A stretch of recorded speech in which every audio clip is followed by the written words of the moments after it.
Nagbaba ako ng tingin at tiningnan ang bata. Tila may kung anong pamitik sa aking puso. Tingin ko, nasa 3 taon ito at kung andito ang pamangkin ko, magkasing edad siguro sila. Ang pinagtaka ko lang ay kung bakit ako tinawag nitong daddy.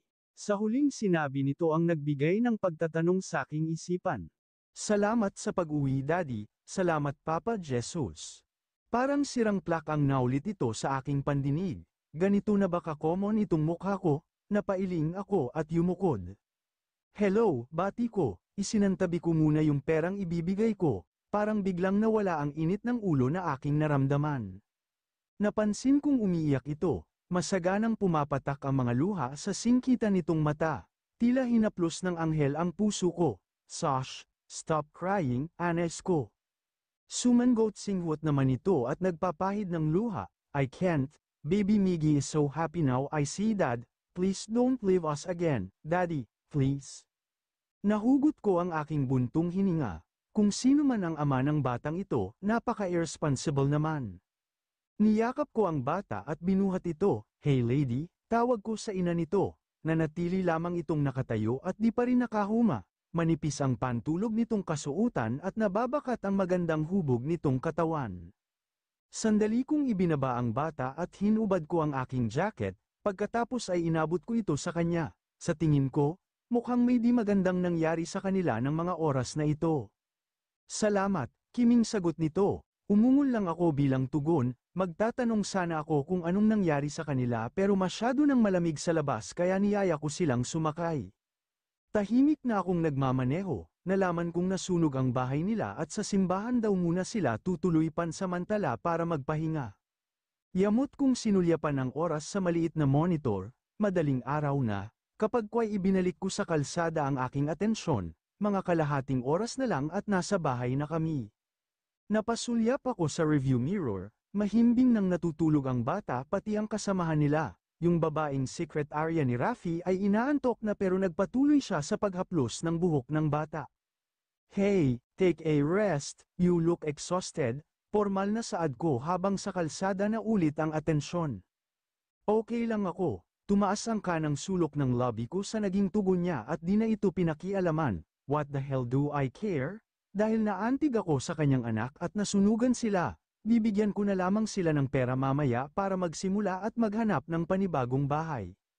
Marahan lang ang pagpapatakbo ko, kahit matagal akong nanirahan sa States, kabisado ko pa rin ang daan at bawat pasikot-sikot, kung ako lang siguro mag-isa, matuli na ang naging pagpapatakbo ko sa aking sasakyan. Ilang sandali pa'y nakarating na kami sa bahay. Sandali akong lumabas ng kotse at binuksan ang napakataas na gate, pagkatapos ay bumalik at pinapasok ang sasakyan sa maluwang na bakuran ng Ventura. Lumingon ako sa mag-ina, ang swerte nila kung tutuusin dahil makakapasok sila sa aming mansyon, pero nang dumako ang paningin ko sa kanilang dalawa, parang may fondness na umakyat sa puso ko, napatitig ako sa babae, nakaidlip na ito. Saka ko lang napansing maigi na maganda ito. Matangos ang ilong at mapupula ang labi, para itong isang inosenteng prinsesa na natutulog. She had this kind of look na di ka magsasawang titigan siya kahit walang kulorete ang mukha at buhaghag pa ang buhok, and for the first time, I smiled. Ngayon pa ako nakakita ng isang babaeng walang make-up pero napakaganda pa rin. Yamot kong kinuha ang aking pagtitig sa babae, hinarap ko ang pintuan at bumaba ako, ginising ko rin sila at pinaunlakang pumasok, ngunit bago yun, binuksan ko ang pintuan ng sasakyan upang makalabas siya, at ako na ang bumuhat sa bata, magaan kasi ang pakiramdam ko dito. Gustong tumutol ng bibig ko sa ginawang pagbuhat ni Miguel kay Miggy, inalipin ako ng takot sa kakaibang kislap na nakikita ko sa kanyang mata pero isinintabi ko muna ang takot ko. Hindi nga ako lubos makapaniwala na ang lalaking siyang laging laman ng isip ko kanina, ay heto at kaharap ko ngayon at kasama. Halos matuod ako kanina nang makitang siya yung may-ari nung sasakyan at tinawag pa itong daddy ng aking anak. Gulat, taranta, takot at pagkalito ang naramdaman ko kanina. Nagsisituloy ako kung bakit ang picture niya ang tinuro ko kay Miggy na daddy, hindi ko naman akalain na itatanim sa isipan ng munting anghel ko ang mukha nito. Ang syunga ko talaga, paano ko ito e-explain sa anak ko pag nagkataon? Napigil ko ang aking hininga habang nakasunod kami ni Lucy sa lalaki. Hindi ko maintindihan ang nararamdaman ko. Parang gusto kong mailing sa nangyari. Kanina lang, nasa kwarto ako, tapos nasunog ang bahay, naglakad sa daan, muntikang masagasaan at ngayoy kaharap ang lalaking 3 taon ko ng lihim na hinahangaan. Amoy na amoy ko ang kakaibang pabango na ginamit niya sa kanyang jacket na pinasuot sakin. Lalaking lalaki ang dating at sarap amuyin hanggang forever. Hindi ko naman kasi namalayan kanina na nakanayti lang pala ako at wala pa akong panloob kaya bakat na bakat ang dibdib ko. Halos gusto kong lumubog sa kahihiyan kanina pero kinapalan ko na ang aking mukha nang tanggapin ko yung jacket. Nanlaki ang aking mata nang makita ang kabuuan ng bahay. Namangha ako sa ganda noon. Mga mamahalin at puro babos-agin ang nakadisplay at nakasabit sa bawat tabi. Tanda na isa itong mayaman at wala akong kalaban-laban kung sakaling kunin nila sa akin ang bata. Kinabahan ako sa isiping yun pero pinaalis ko rin agad ang negatibong pangitain na ito. Bukas na bukas din ay aalis kami pero paano nga pala, wala akong pera at wala na kaming gamit. Sa kaiisip ko, humantong na pala kami sa isang silid na patutuluyan sa amin sandali ni Miguel. Kinapa niya ang switch at bumahaw agad ang ilaw. Malaki ang naturang silid at katumbas nito ang buong bahay naming nasunog. Dahan-dahan niyang inilapag si Miggy sa malambot at malaking kama. Para siyang ulirang amatingnan. Take a rest, formal na wika niya at diretsyo nang lumabas. Napatulala na lamang ako sa asal niya. Ganito ba talaga kapag mayaman, laging seryoso at formal? Kapag kwa'y naghikab ako, pagod na pagod ang katawan ko at antok na rin ang aking mata. Humiga ako sa tabi ng aking anak at ganun din si Lucy, kasya kaming 3 dahil sa laki ng kama. Ilang sandali pa'y pinaikit ko ang aking mata, ipapagpatuloy ko lamang ang tulog ko, ngunit buhay na buhay ang aking diwa, nagmulat ako ng mata at napatingin sa kesame. Marahan kong tinampal ang aking pisngi, tila lumalayo ang antok sa akin ngayon, kailangan ko nang magpahinga para may iba yung lakas ako para bukas. No, hindi pala bukas, kundi mamaya. Hinubad ko ang aking kasuutan at tanging boxer short lang ang aking tinayra. Binuksan ko ang aircon at humiga sa kama, ilang sandali pa'y nakatulog na ako ng mahimbing dahil siguro sa pagod. Good morning daddy, wake up, mainit ang ulong nagmulat ako ng mata kinabukasan, na-disturbo ang aking tulog at masakit pa rin ang aking ulo, pero nang makita ko ang masiglang ngiti nung bata, napawi iyon. Hey baby, how did you get here? Nagtatakang tanong ko, sa pagkakaalam ko, nilock ko ang pinto. You forgot to lock the door dad, nakangiting siwalat niya habang nakasampa sa ibabaw ko. Daddy what's your name? Mom never tell me kasi. Napangiti ako sa kasiglahan ng batang ito. Hindi ko akalaing ganito ito kakulit, Miguel. Wow, I'm Miguel too, but mom used to call me baby Miggy though I'm not a baby anymore. Look, I'm a big guy. Kaya kung yakapin si mommy kung nalulungkot siya, pero ngayon nandito ka na, hindi mararamdaman ni mommy, malungkot na naman. Bigla akong natigilan sa pinakahuling linya na sinabi niya, Daddy, gusto kong matawa. Kamukha ko siguro ang ama ng batang ito and wait, kapangalan ko pa siya. Daddy, tara na, bigyan natin si mommy ng good morning kiss. Ha, marahan akong natawa at napakamot, later, son, sakay ko na lamang. Pero pinilit ako ng instant anak ko, bigla niya akong hinila, napasunod ako sa kakulaitan niya at humantong kami sa silid na pinagbibilinan ko sa kanila kagabi, wala room yung isang kasamahan nila, marahil nasa ibaba. Mahimbing na natutulog ang babaeng kilala ko pa sa pangalang Leonora, bahagya pang lumihis ang suot pantulog nito kaya napailing-iling ako at hinarap si Miggy. Stay here with mom, Miggy, I'll go take a shower, at tumalikod na ako, bigla akong inalinsangan. Bigla akong naalimpungatan. Ang sama ng panaginip ko. Kinuha raw sa akin ng mga Ventura ang bata at iyak raw ako ng iyak. Mabilis kong hinagilap sa aking tabi si Miggy pero wala ito. Agad akong bumaba ng kama at hinanap ang aking anak. Baka magkatotoo ang panaginip ko. Tiyak na magkakamatayan kami ng lalaki, hinding-hindi nila makukuha sa akin ang bata. Kasama ni Sir si Miggy, ate, bungad sa akin ni Lucy sa may hagdanan. Saan? Bakit di mo ako ginising? Saan sila nagpunta? Bibili lang po raw sila at babalik din agad, nagtatakang sagot niya. Saka ate, banilinan po ako ng asawa niyo na. Hindi ko siya asawa, Lucy, pagdudugtong ko sa huling sabi niya. Gulong-gulo na tumingin naman siya sakin at napakamot sa ulo. Ate, di ba tinawag siyang daddy ni Miggy? Akala ko asawa niyo kasi nakita ko rin yung larawan niya sa kwarto mo. Napamaang ako sa kanyang sinabi at di agad nakasagot, napaka-ilusyonada ko talaga. Paano ko ba ito ipapaliwanag? Kailan pa sila umalis? Pag-iibang paksa ko. Kanina pa ate, mga 2 oras na siguro. Nasa puko ang aking noo. 2 oras? 2 oras na hinayaan kong sumama si Miggy. Anong idadahilan ko sa aking anak sakaling aalis na kami mamaya sa malaking bahay na ito? Nakalimutan ko na rin na may pasok ako ngayon. Paano kasi? Nag-aalala ako kay Miggy. We're home. Masiglang bungad ni Miggy sa pintuan. Napatingin ako sa kanyang kinaroroonan, mabilis akong bumaba at tinakbo siya para yakapin. Unaware ako sa aking damit at kilos ng mga oras na ito. Bakit di ka nagpaalam baby? Alalang tanong ko. Tumawa naman siya at pinakita sa akin ang Superman na robot na daladala niya.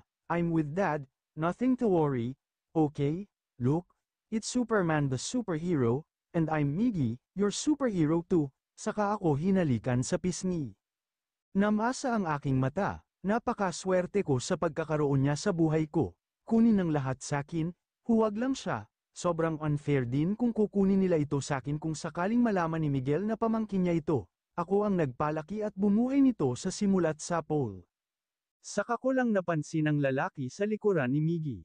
Nakatayo at matamang nakamasid sa amin dalawa. Dad, humarap si Miggy kay Miguel at kumapit dito. Where yung pasalubong natin kay mommy? Lihim akong napangiwi nung tumayo ako. Dapat kong ayusin ang pananaw ng bata sa tinatawag nitong dad. Hindi niya ito ama. I bought you something to wear, paismid na wika niya nung inabot sa akin ang 2 malaking paper bags na naglalaman ng kasuotan. Bahagya pa niyang pinasadahan ng tingin ang katawan ko at saka ko lang naisip na see-through ang buong katawan ko. God ka iya. Bigla kong tinanggap iyon at tumakbo paakyat ng kwarto upang makapagligo at magbihis. After ng lahat ng ito, aalis kami. Oo, aalis kami. Dapat ko nang burahin sa isip ng bata na di niya ito ama para di siya masasaktan. Pero sa puso ko, nanghihinayang ako sa isiping iyon. Matapos kong makapagbihis ay bumaba na ako. Baka naiinip na ang baby ko sa kahihintay. Siguro ang gawin ko ngayon, pupunta sa boss ko at magpapaliwanag. Afternoon, manghihiram muna ako ng pera sa aking kasamahan sa trabaho. Sa hagdanan pa lang ay dinig na dinig ko ang tawanan at halakhakan sa sala ni Miggy at Miguel. Kinabahan ako. Isang araw pa lang, malapit na ang kalooban nila. Mom's here. Nanlaki ang mata ni Miggy nang makita ako. Bigla siyang tumakbo sa akin at hinila ako. Todo iling naman ako sa plano niyang maupo at makilaro sa kanilang dalawa. Pero napakakulit ng anak ko, wala akong magawa nang pinilit niya akong maupo sa sofa. Bigla tuloy nawala ang masayang nakalarawan sa mukha ng lalaki. Napalitan ito ng pagkapormal at seryoso. Nagpalipat-lipat ng tingin sa amin ang bata at tila pinag-aaralan kaming dalawa na magkaharap sa sofa. Daddy, come here Miggy. May sasabihin ako sa'yo, tinawag ko siya at tumabi sa akin. He's not. Don't ruin your child's happiness, yamot na saad ni Miguel. I'm not ruining his happiness Mr. Ventura. I just want to be honest for his goodness sake. Kahit kinabahan ako sa mga titig na ginawad ni Miguel sa akin, pinilit ko yung nilabanan. Tumaas naman ang sulok ng kanyang labi at lalo pa akong tinitigan. I'm warning you, you don't want to hurt him, right? Natigilan ako sa huling sinabi niya. May punto siya pero isa itong pagkakamali sa simula pa lamang. Hindi ko kinaya ang titig na ginawad sa akin kaya nag-iwas ako ng tingin. Ang lakas kabog ng puso ko sa mga oras na ito. Nakakabingi. Nalilito rin ako. Nag-aaway ba kayo? Sabay kaming napatingin sa bata. Nakita ko ang takot na rumahistro sa kanyang mukha.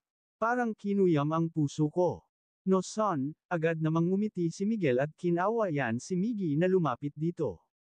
We're just, sumulyap muna siya sa akin at tinitigan na naman ako ulit. Nakahanda na po ang pagkain. Mula sa kusina ay lumabas si Lucy. Nagtaka ako. Kailan pa naging katulong si Lucy sa malaking bahay na ito? Mabilis na tumayo ang lalaki at kinarga si Miggy. Naiwan akong napasunod ang tingin sa kanilang dalawa. Habang nasa malaking mesa kaming tatlo, panay ang tingin ko ng palihim kay Miguel. Tahimik at formal siyang kumakain. Hindi ko rin naririnig na nagsasalita siya. Mr. Ventura, gusto kong pag-alitan ng sarili ko, nangatal kasi ako. Nagtaas siya ng tingin at diretso akong tinitigan. What? Supladong tanong niya. Aalis na kami pagkatapos nito. Nagkunot lang siya ng noo at binalik ang atensyon sa kanyang kinakain. Napakagatlabi ako sa kanyang reaksyon.